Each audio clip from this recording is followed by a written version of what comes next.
levels, but that's the nakuda, the moment that you got nothing. You got nothing. It's not working. And therefore what happens? You're broken. But you know what happens? You become open. You become open. Why? Because the walls are not there anymore. There's nothing to protect you. In that openness of vulnerability, when you say, to quote the Gemara, Heilach, Hareshel Chalaf Anecha. But Metzia, you tell Hashem, here I am. Here's your naked child who has nothing.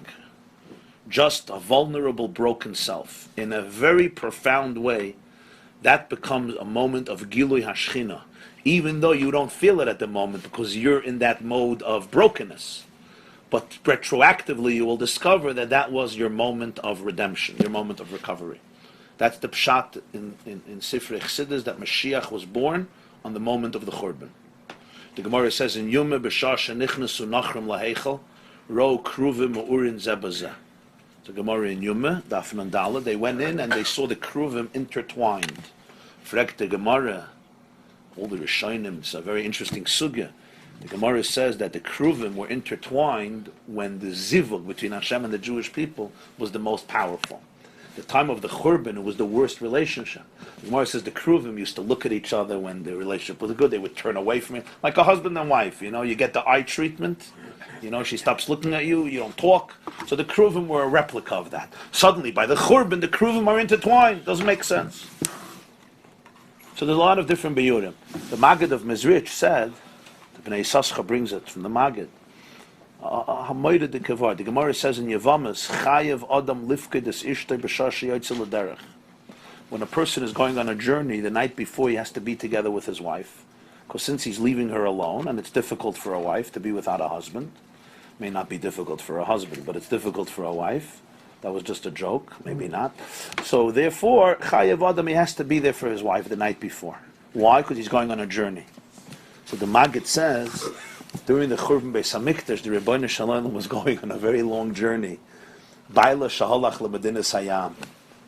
So before that, you have to be together with your wife. So that was the Nachrim, the Kruvim coming together. That was the intimacy during the Churban. But it goes a step deeper. From intimacy, there's conception. What was conceived? The Neshama of Mashiach. That's why on Tisha B'Av we say Nachem. The Poskim all bring, because Mashiach was born on Tisha B'Av. Mashiach was on Tisha B'Av, couldn't find a better day. But that's the Vart.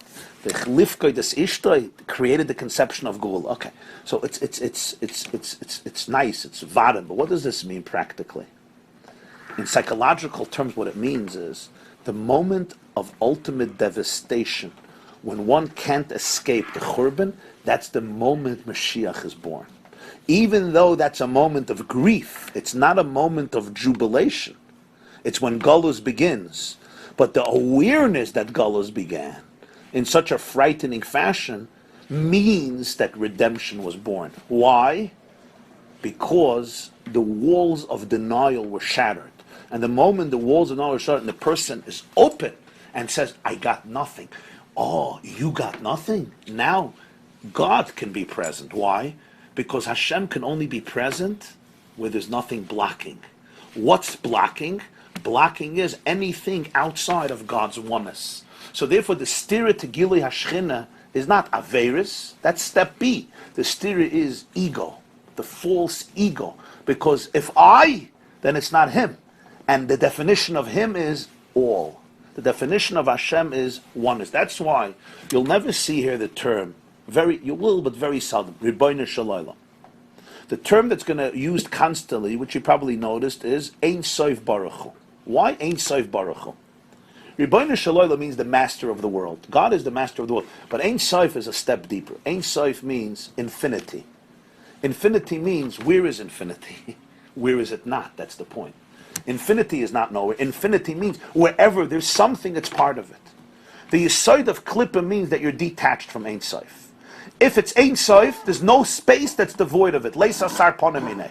Leis hasar ponim minei means there's no space devoid of it. If I say, I'm so bad, I cannot experience God. We think when we say we're very bad, that's when we experience God. You tell a yeshiva bacha, you tell a girl, you're so bad, they can experience God. It's the other way around. When I say I'm so bad, what I'm saying is God is not here in me because I'm so bad.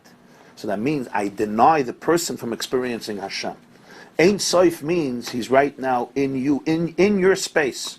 So whenever you're in a mode of nothingness, what do we mean by nothingness? Nothingness in the sense that there's an empty space that you allow Him to be here. That's Gili Hashchina.